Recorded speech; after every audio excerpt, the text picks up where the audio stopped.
Teachers' unions in KwaZulu Natal are worried about COVID-19 outbreaks at schools in the province. Pupils recently returned to class for the third term after a surge in virus cases forced schools to close early in June.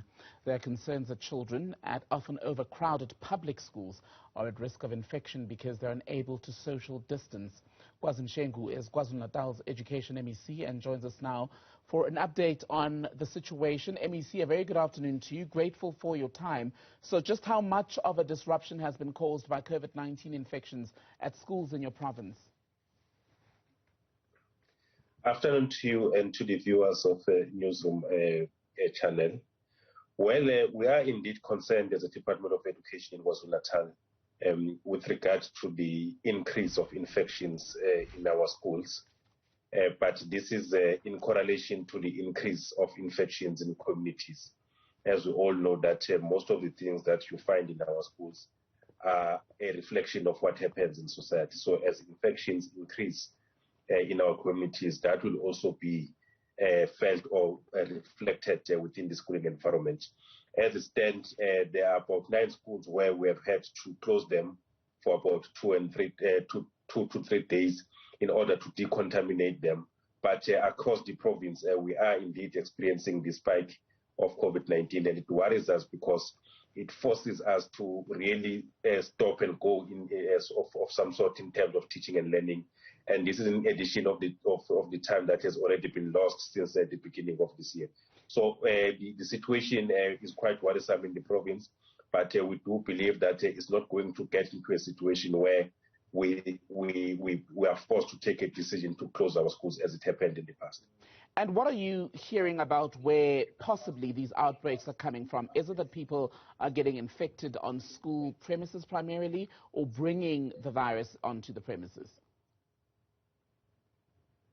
What we observe, obviously, this is not a scientific observation, but what we see generally in our communities and in our schooling environment first is that there's some kind of fatigue in terms of ensuring full compliance with non-pharmaceutical regulations such as wearing your mask, sanitizing regularly, washing your hands, keeping social distancing, and all these things that we said are non-negotiable within the schooling environment. So while people will have masks, but you will find that probably immediately during the break time or immediately after school, they will mingle with one another without the mask on, without proper social distancing. But also what we observed as a worrying trend is that some parents actually do hide the status of their children. So they will send children to school even when they know that they have tested positive, or even when they show some signs of that are associated with COVID-19.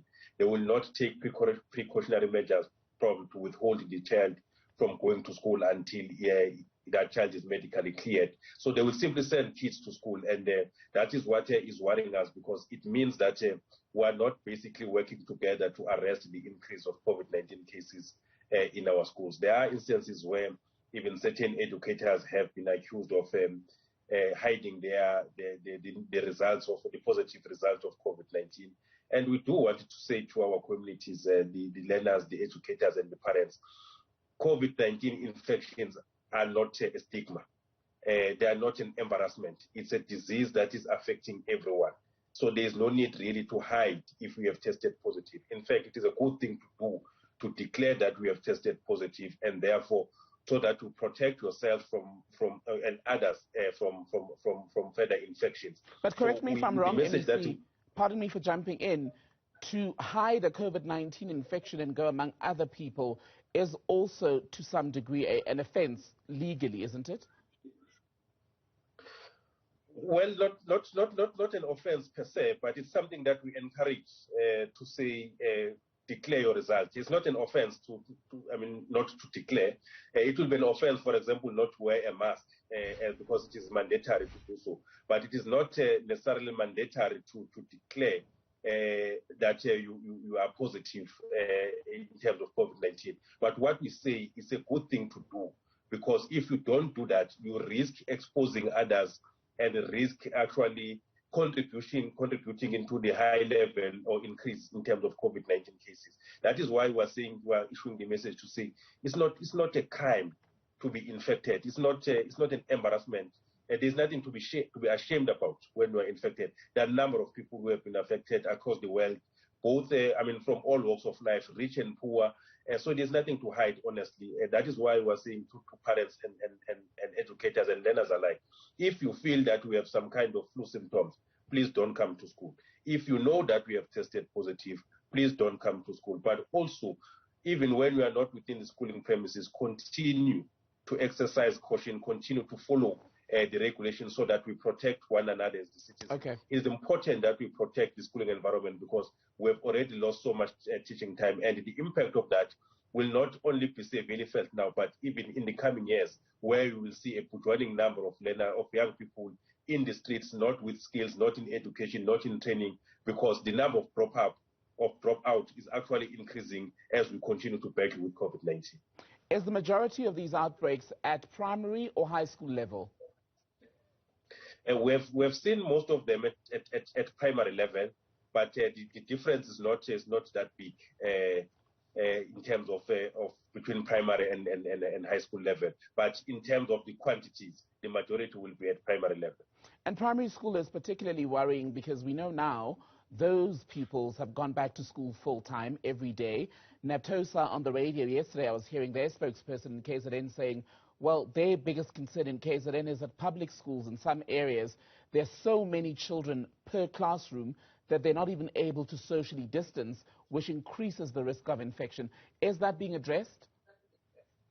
We are addressing that. In fact, what we have done, because there are about 3,800 primary schools in the province, and 1,320 of them have indicated that they are unable to comply with 1 meter social distancing.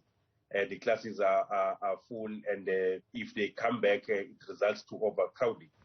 And we have since written to the minister to request a deviation or rather exemption in relation to those 1,320 primary schools to say, can they follow the rotational timetabling? Because otherwise, if they don't, there will be no social distancing and they will become super spreaders of COVID-19. We're happy that the minister has written back to us, giving us that exemption. So those primary schools are continuing to follow the rotational timetabling, but those that are that are comfortably accommodating all the learners, they continue to receive all the learners on daily basis. But where there's really congestion and where we're unable to have a 1 meter social distancing, we have not taken the risk of bringing all the primary school learners at a go.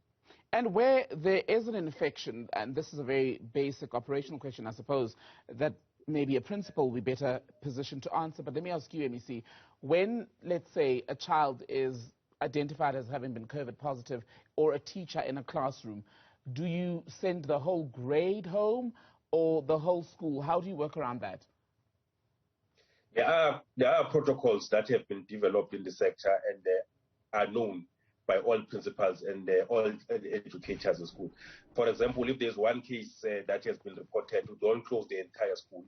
You identify people who have come into contact with that particular learner or educator, and you identify the places where that person has been, so that you decontaminate them, and the people who are regarded as contact persons of the person who is infected will then have to go and isolate or test, and immediately after the return of the results, they can also return back to school. We only close a school where there is a serious number of learners who have tested positive. There is one school where 23 learners tested positive, and we were forced to close the school so that the entire school is decontaminated. And there were also a number of contact persons that were identified. So it was only reasonable and justifiable to close the school so that you decontaminate the entire school, but also allow this number of contact persons also to get tested. Quick final one then. Your schools were seriously affected when there was the rioting and protests in the country in July. Is there any update on progress made in restoring what was damaged? Well, all those schools that were affected are operational. There were 3 that were gutted with fire. And insofar as those schools are concerned, we're able to deploy mobile classrooms so that teaching and learning can continue. In other schools, it was an issue of different infrastructure breakdowns, such as breaking of doors and windows, stealing of equipment, such as ICT equipment and NSNP utensils and all of those things. So those things have been replaced. So we don't have a school that is not operational because it was affected during the civil unrest, even though we still trying to mobilize funds and ask for additional funding, even from the private sector, to rebuild the infrastructure that was damaged in those schools. KwaZulu Natal Education MEC, good to speak to you, sir. Thank you for your time.